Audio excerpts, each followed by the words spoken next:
Hello students, कैसे हैं आप सब लोग? That's good. आज हम नया topic which is a very important part of a complex number शुरू करने जा रहे हैं and this is basically exercise 5.2 है जी। एनसीईआरटी का ये एक्सरसाइज 5.2 है। हमने ऑलरेडी वीडियोस में 5.3 कवर कर लिया। उसका रीजन यही था कि बाकी की एक्सरसाइज कंपैरेटिवली सॉफ्ट थी। This need little technical application to understand. तो इसलिए आज almost final stages of complex number पे इस पॉइंट को डिस्कस कर रहे हैं। This is a confirm question for all the school test and the final examinations. That's a polar form of a complex number. इस टॉपिक का basic point है exercise 5.3 is linked with the polar form of a complex number. अब polar form जब complex number की करेंगे तो उसके लिए हमको 2-3 पॉइंट पहले स्टडी करने पड़ेंगे। Polar form of a complex number is basically given by, जैसे कॉम्प्लेक्स नंबर है z is equal to a plus iota b। ये कॉम्प्लेक्स की कार्टेशियन फॉर्म है। ये कौन सी फॉर्म है? Cartesian form. This is Cartesian form of a complex number. और polar form of a complex number क्या हो जाएगा? z is equal to r cos theta plus iota sin theta. This is the polar form of a complex number. So, Cartesian form को polar form में कैसे change करते हैं? That's the most important topic of a complex number, exercise 5.3. आपने एक चीज ध्यान रखनी है कि जब भी Cartesian form से polar form में जाना है तो हमको r चाहिए और थीटा चाहिए। तो पहले लेक्चर में हम ये देखेंगे, before starting with the polar form, how to find r and how to find theta. R is known as modulus of z.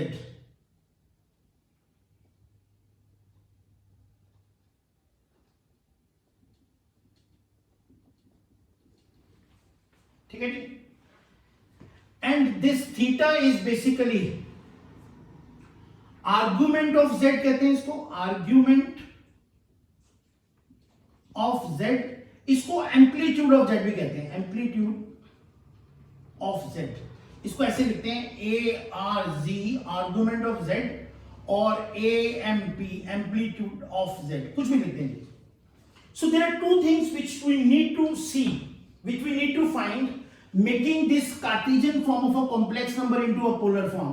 तो हमको पहले देखना है कि किसी भी कॉम्प्लेक्स नंबर का मॉड्यूलस कैसे निकालते हैं, तो आ जाएगा।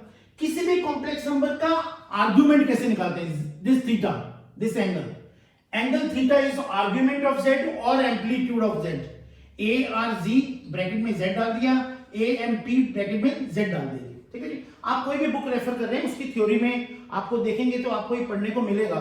होपफुली मैं होप कर रहा हूं कि विद इन वीक, जैसे बुक डिपो खुल गए हैं तो यूनिवर्सल का बुक डिपो भी अगर खुलता है तो आपको इसकी असाइनमेंट साथ साथ मिलनी शुरू हो जाएगी। तो फिर जो छोटी छोटी क्वेरीज आ रही हैं वो भी आनी बंद हो जाएगी, क्योंकि मैं वही पढ़ा रहा हूं जो मेरी असाइनमेंट में लिखा है। Is it fine? So let's start with this part कि हमको किसी भी कॉम्प्लेक्स नंबर का मॉड्यूलस कैसे निकालना है और उसका आर्गुमेंट कैसे निकालना है। जैसे ये 2 पॉइंट्स निकालने आ जाएंगे, आपने कुछ नहीं करना, इस फॉर्मूले में r की वैल्यू डाल दो, थीटा डाल दो, पोलर फॉर्म आ जाएगी। Fine. So Cartesian form we've already discussed in a detail. Let's see how to find r and theta to finish with a polar form, that is r cos theta plus iota sin theta.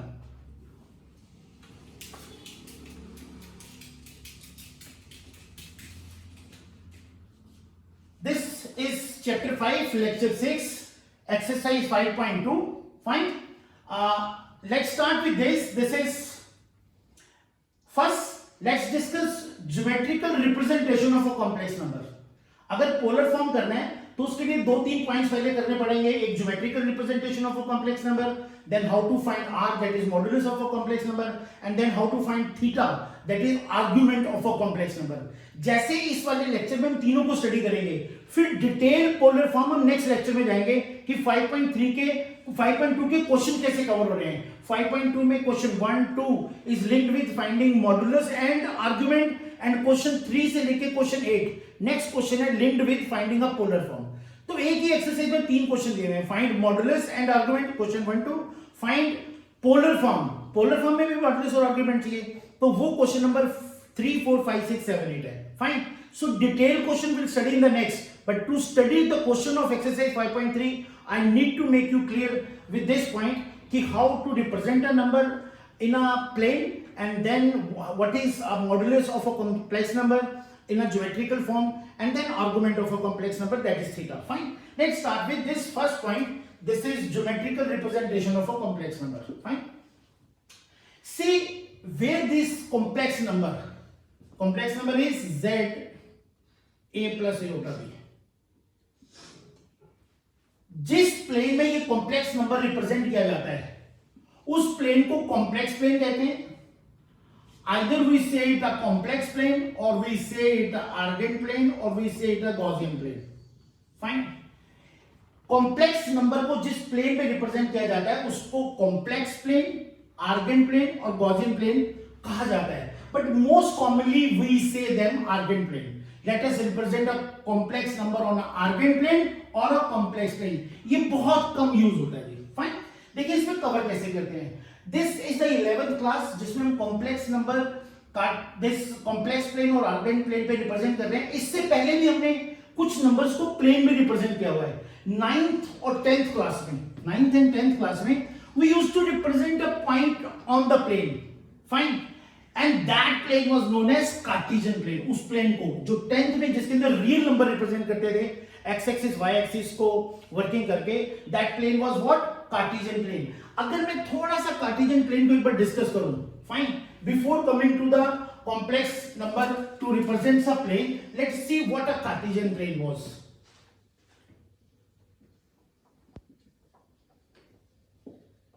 Cartesian plane. Fine. आप सबको याद होगा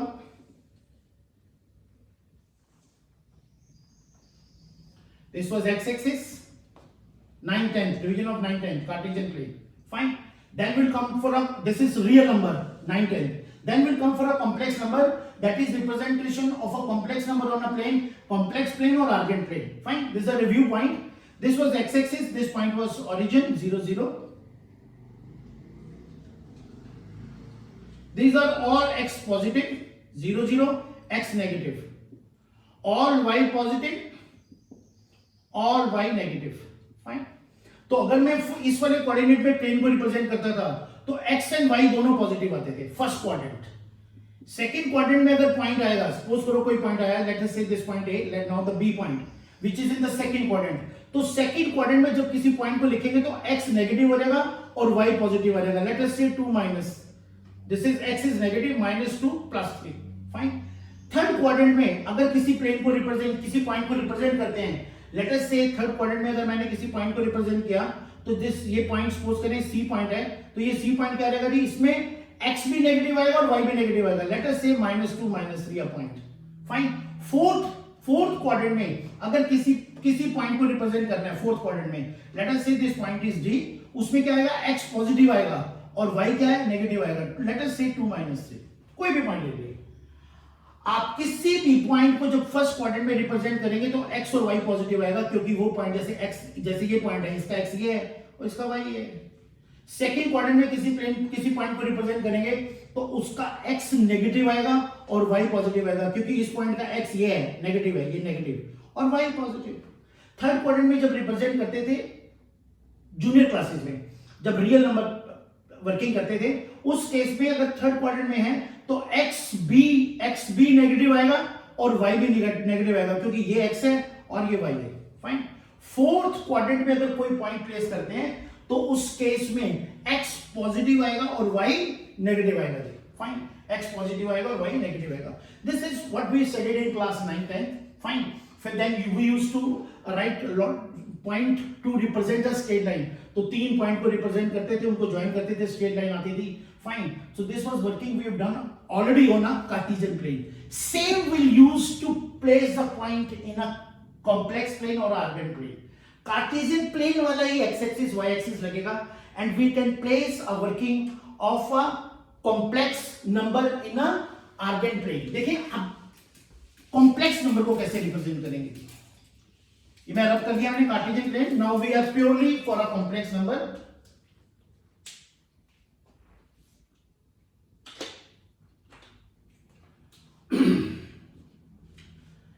see my complex number is x plus iota y.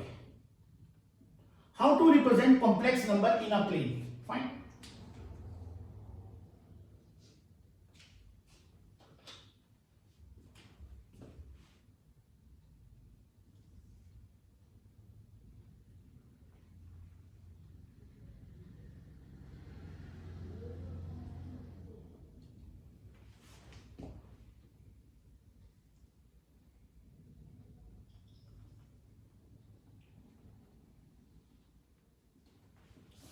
X axis and this is again y axis. This is x axis, same Cartesian plane wala pattern. This is origin 0 0, this is origin 0 0. Fine. Now when I talk about the complex number, let us say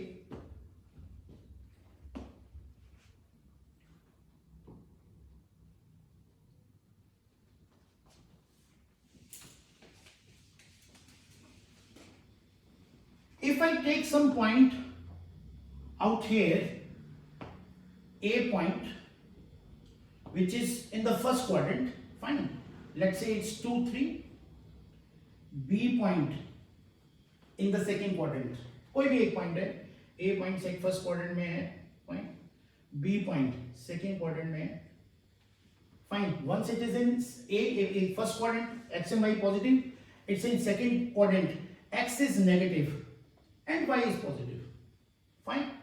And let's say some point C in the third quadrant which will have x is negative and y is negative. Let us say this point is any point -2 -3, and some point D in the fourth quadrant.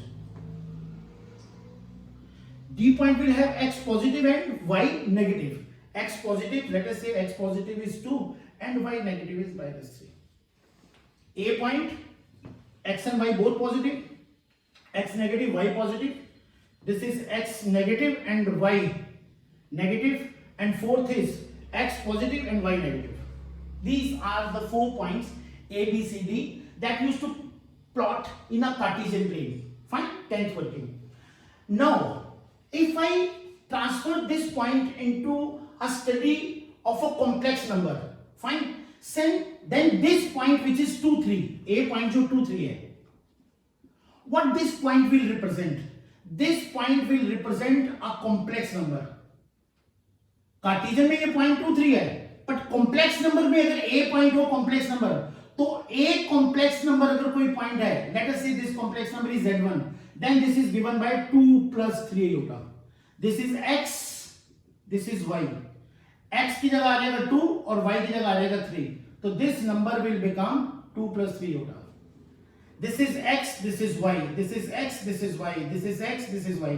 तो बहुत simple है किसी भी बच्चे के लिए. दूसरा ये वाला कॉम्प्लेक्स नंबर क्या बनेगा? -2 plus 3 iota. ये वाला कॉम्प्लेक्स नंबर क्या बनेगा? -2 minus 3 iota. और ये वाला कॉम्प्लेक्स नंबर क्या बनेगा? z4 2 minus 3 iota. So these number A, B, C, D, if I change them into a complex number, this point 2 3 will represent a complex number. Let us say a complex number z1. तो ये 2 3 point कौन सा number आएगा? 2 plus 3 iota. अगर ये complex number है, this is -2 3, so this will become a second complex number. Second complex number क्या बनेगा? -2 plus 3 iota. अगर सपोज को मेरा C नंबर था -2 -3.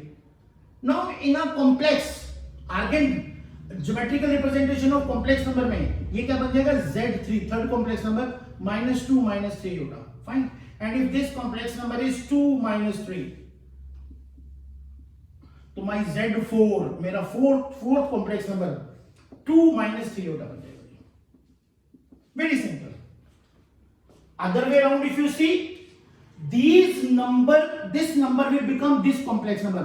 और अगर आपको ये कॉम्प्लेक्स नंबर दिया हुआ है, वो बोल रहा है कि प्लेन में ये कौन सा नंबर रिप्रेजेंट करेगा, तो प्लेन में ये Z1 कॉम्प्लेक्स नंबर इस पॉइंट को रिप्रेजेंट करेगा. This complex number represent this point in the plane. These are the points in the plane. And these point represent these complex number. ये point इस complex को बता रहा है और ये कॉम्प्लेक्स नंबर इस पॉइंट को बता रहा है। This point to this complex to this point, same way. Sure, this is the first part, that how we take care of the point which are in quadrant 1, 2, 3, 4. I hope it's all clear. Let's go to the second working. Suppose करें कोई point अब हमारा यहाँ पे है, let us say some point is here P, some point is on a positive x-axis, point is P, positive y-axis is Q, some point on negative x-axis side is R, and some point on this side is S, let us suppose। ठीक है जी, हम इस point को रब भी कर सकते हैं जस्ट टू सी कि कंफ्यूजन ना रहे। नाउ अभी क्वाड्रेंट स्टडी कर लिया हमने, क्वाड्रेंट पे पॉइंट्स कैसे आते हैं जी। Let us see if the points is on the axis.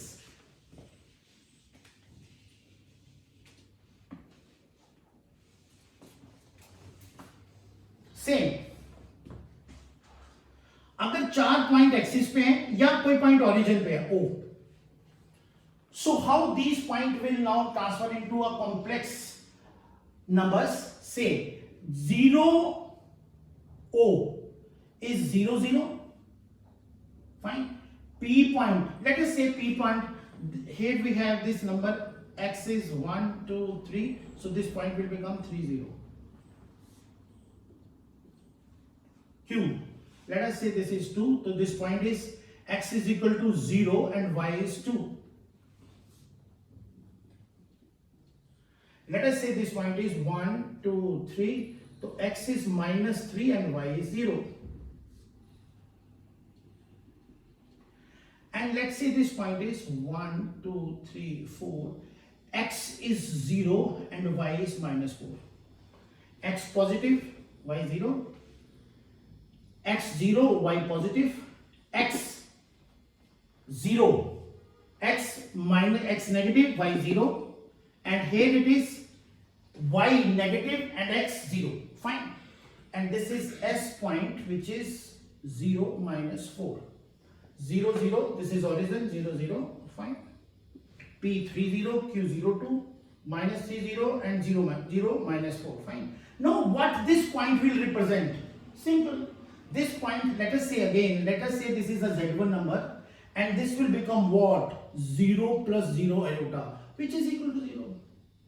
So origin is in a complex number form written as 0 plus 0 iota. इसका real part भी x भी 0 है, देखो x भी 0 है.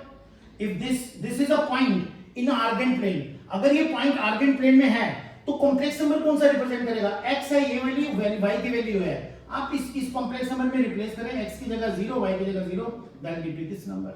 अगेन अगर ये पॉइंट है कॉम्प्लेक्स प्लेन में और अगर हमने देखना है कि कौन सा कॉम्प्लेक्स नंबर रिप्रेजेंट करेगा, so I can write z2 second complex number में x को 3 पुट करेंगे और y को 0 पुट करेंगे, कितना आ जाएगा 3 plus 0 iota, this is 3। This point represent what complex number? z3, that is 0 plus 2 iota। This complex number represent what complex numbers? Let us say Z4. Z4 कितना रहेगा? minus 3 plus 0 iota. This represent what complex number? 0. That is Z5. This is 0 minus 4 iota, known as minus 4 iota. Fine. So फिर से this point represent this complex number and this complex number will represent this point. तो कोई भी point अगर लिखा हुआ है और हमको बताना है कि कॉम्प्लेक्स प्लेन में किस कॉम्प्लेक्स नंबर को रिप्रेजेंट करता है, तो वील गो लाइक दिस। इससे पहले वाले क्लासेस में मैंने आपको 4 पॉइंट बताए थे A B C D by taking in first quadrant, second quadrant, third quadrant, fourth quadrant. इसकी नेक्स्ट एग्जांपल में मैंने आपको 4 पॉइंट एक्सिस पे लेके बताए हैं, या तो पॉइंट क्वाड्रेंट्स में होंगे या पॉइंट एक्सिस के ऊपर होंगे, और कहीं तो पॉइंट्स होंगे। Fine, so these are the only possibilities. फिर जैसा जैसा पॉइंट है उसके अकॉर्डिंगली आप उसको ब्रीफ कर सकते हैं, this represent this and this represent this. Fine, now see if I review the point, this point represent this complex number which is only 0, no iota, so it's purely real. Revision of a complex number, पहला lecture. This point represent this complex number which is again purely real, no iota, so this is purely real complex number. This represent this which is 2 iota, no real part, purely imaginary, सिर्फ imaginary part है, purely real, purely imaginary. This already we've discussed in lecture 1 2. We've already done a lot of complex number. Now we are almost at the last stages of a complex number. This is a first part of a polar form कि आपको complex number represent करने आया कि geometrically किसी भी complex number को plane पे कैसे रिप्रेजेंट करते हैं. फाइन. अभी पोलर फॉर्म के लिए हमको आना है. Polar form is basically what? Polar form of a complex number is z is equal to r cos theta plus iota sine theta. ये पोलर फॉर्म है किसी भी कॉम्प्लेक्स नंबर की. तो पोलर फॉर्म के लिए हमको दो चीजें चाहिए. क्या क्या चाहिए? एक r चाहिए और एक थीटा चाहिए. नाउ डिस्कस करते हैं कि किसी भी कॉम्प्लेक्स नंबर का r और थीटा कैसे आता है. once we get this value of r and theta, we'll be in a position to solve any complex number. Now the next point is how to find r and theta of a complex numbers. Fine. देखिए r कैसे निकालते हैं.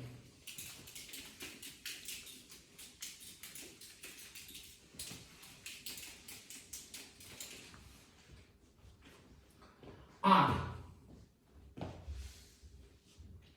once again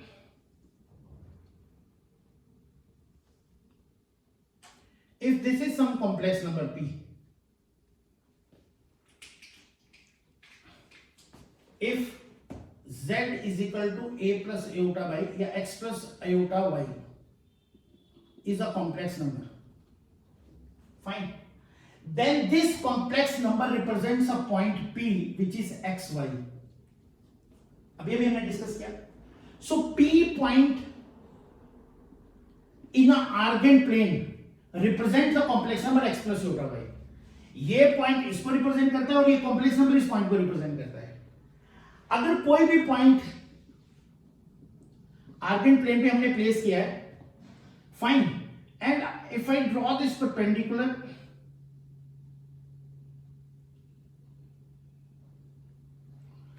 so in right triangle I get a right triangle. In right triangle OPM, in right triangle OPM I can say OP square is equal to, this is x, this is y. ये distance y है और ये distance x है. That's why this point is pxy. This will become OM square plus MP square because of Pythagoras theorem. PGT is Pythagoras theorem. Fine.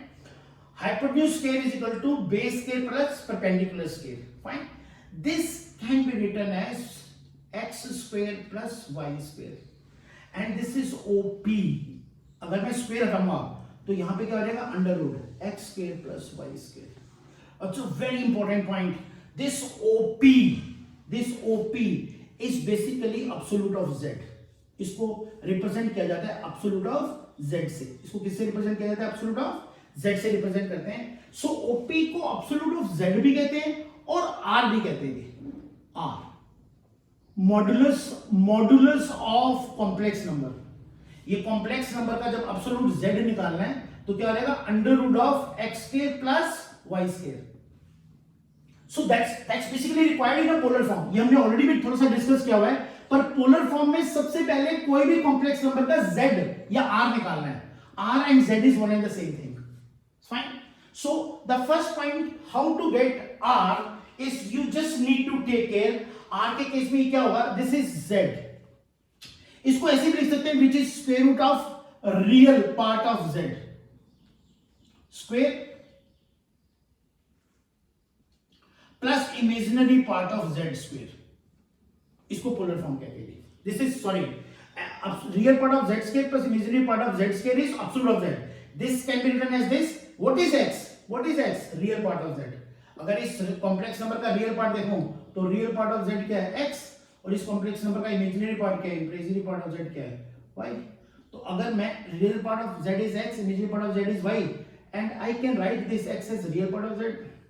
This we done in lecture 1. This is right now is lecture 6. Fine.